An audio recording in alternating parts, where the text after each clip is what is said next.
বিশ্ব পৰিৱেশ দিৱসৰ লগত সংগতি ৰাখি আমাৰ পৰিৱেশ সুৰক্ষা সমিতি আৰু কল্যাণকামী মহিলা সমিতিৰ উদ্যোগত অসমৰ ফল জাতীয় ফল কাজি নেমু পুলি বিতৰণ অনুষ্ঠানত মই আজি উপস্থিত হৈ নিজকে ধন্য মানিছোঁ যে আজি উদ্যোক্তাসকলে ইয়াতে প্ৰায় 500তকৈ অধিক কাজি নেমুৰ পুলি এখেতসকলে বিতৰণ কৰিছে আৰু বিশেষভাৱে তেওঁলোকে আজি দীৰ্ঘদিন ধৰি পৰিৱেশক লৈ পেলাই তেওঁলোকে নিজৰ দায়িত্ব পালন কৰি আহিছে বিশেষভাৱে ঋতুৰাজ ডাঙৰীয়াৰ লগতে তেওঁলোকৰ সতীৰ্থসকলে প্ৰত্যেক বছৰে তেওঁলোকে বিভিন্ন অঞ্চলত গৈ পেলাই পুলি বিনামূলীয়াকৈ প্ৰদান কৰাৰ লগতে ৰোপণৰো ব্যৱস্থা কৰিছে আৰু তেওঁলোকে কেৱল পুলি ৰুই পেলাই এৰি নিদিয়ে তেওঁলোকে পুলিজোপা কেনেকৈ ডাঙৰ দীঘল কৰিব তাৰ কাৰণে সম্পূৰ্ণ দায়িত্ব তেওঁলোকে পালন কৰে আৰু যাৰ কাৰণে আজি তিনিচুকীয়াৰ বহু অঞ্চলত আপোনালোকে বহু ধৰণৰ গছ পুলি আপোনালোকে দেখা পাব তো গতিকে তেখেতসকলক মই শুভেচ্ছা জ্ঞাপন কৰিছোঁ আৰু নিশ্চিতভাৱে অহা বিশ্ব পৰিৱেশ দিনাখন যাতে আমি সকলোৱে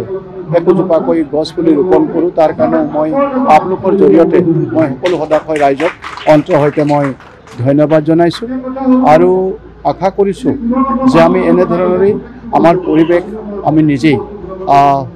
ঠিক কৰি ৰাখিব লাগিব ভৱিষ্যত জন্মৰ কাৰণে আমি এই দায়িত্ব পালন কৰিব লাগিব আৰু মই আশা কৰিছোঁ যে বৰ্তমান অসম চৰকাৰেও এই বিষয়ত যথেষ্ট গুৰুত্ব প্ৰদান কৰিছে গতিকে আমাৰ তিনিচুকীয়া জিলাবাসীৰ সকলোৰে দায়িত্ব আছে ইতিমধ্যে আপোনালোকে জানে যে বহু পুলি আমি ৰোপণ কৰিছোঁ কিন্তু পুলি ৰোপণ কৰা পুলিবিলাকে যাতে আমি তাক কেনেকৈ ধৰণৰ ডাঙৰ দীঘল হ'ব তাৰো দায়িত্ব যাতে আমি পালন কৰোঁ এই সুযোগতে মই তাকো আহ্বান জনালোঁ ধন্যবাদ। আজি আমি 5 জুন বিশ্ব পৰিৱেশ দিৱস উপলক্ষে প্ৰতি বছৰ দৰে ৰাজ্যৰ মাজত আমি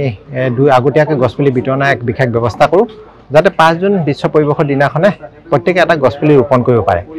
কিন্তু এইবাৰ আমি বিশেষভাৱে কাজি নেমু পুলিটো যিটো আছাম লেমন গছপুলি আমি বিতৰণৰ এক ব্যৱস্থা কৰিলোঁ ইয়াৰ মুখ্য কাৰণটো হ'ল যে বৰ্তমান সময়ত অসমৰ চৰকাৰে জাতীয় ফল হিচাপে কাজি নেমুক স্বীকৃতি প্ৰদান কৰিলে আৰু ইয়াৰ বিষয়টো হ'ল যে আমি 2023 চনত যিহেতুকে অসমত বিভিন্ন ফল ঔষধি গুণ সম্পন্ন ফল মূলে ভৰপূৰ যদিও কিন্তু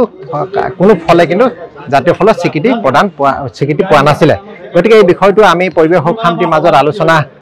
কৰি এটা জাতীয় ফলৰ ঘোষণা কৰিবৰ কাৰণে চৰকাৰক আহ্বান জনাবলৈ এক ব্যৱস্থা কৰিলোঁ আৰু এই ব্যৱস্থাটো কৰাৰ কাৰণে আমি আমাৰ যি তিনিচুকীয়া বিধানসভা সমষ্টি জনপ্ৰিয় বিধায়ক তথা কেবিনেট মন্ত্ৰী সঞ্জয় কিষাণ ডাঙৰীয়াৰ লগতো এটা আলোচনা কৰিলোঁ আৰু তেখেতে বিষয়টো গুৰুত্ব সহকাৰে লয় আমাক মুখ্যমন্ত্ৰী মহোদয়ক সাক্ষাৎ কৰাৰ এক ব্যৱস্থা কৰিলে আৰু আমি মুখ্যমন্ত্ৰী মহোদয়ক সাক্ষাৎ কৰি এই জাতীয় ফলৰ বিষয়টো যাতে তেখেতে স্বীকৃতি প্ৰদান কৰে আমি স্মাৰকপত্ৰ প্ৰদান কৰিছিলোঁ 18 মে 2023 চনত আৰু তেখেতে বিষয়টো গুৰুত্ব সহকাৰে লয় খুব সোনকালে 2024 চনত আমাৰ 13 ফেব্ৰুৱাৰী তাৰিখে আমাৰ অসমত জাতীয় ফলৰ স্বীকৃতি প্ৰদান কৰিলে কাজি নেমু গতিকে আজি আমি বিশেষ দিনটো আমি অসম চৰকাৰক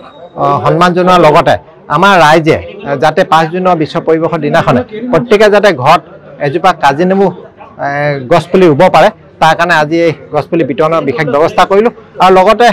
আমি অন্যান্য যিসমূহ ফল মূলৰ গছ বা অন্যান্য যিমান গছ সেই গছসমূহ আমি বিতৰণৰ বিশেষ ব্যৱস্থা কৰিছোঁ আৰু বৰ্তমান সময়ত আমাৰ আটাইতকৈ ডাঙৰ পৰিৱেশগত বা আমাৰ সামাজিক সমস্যাটোৱে হৈছে পৰিৱেশ প্ৰদূষণ আৰু এই পৰিৱেশ প্ৰদূষণৰ মূল সমস্যাটো হ'ল যে দিনক দিনে আমাৰ তাপমাত্ৰা বৃদ্ধি বা গোলকীয় উষ্ণতা বৃদ্ধি গতিকে এই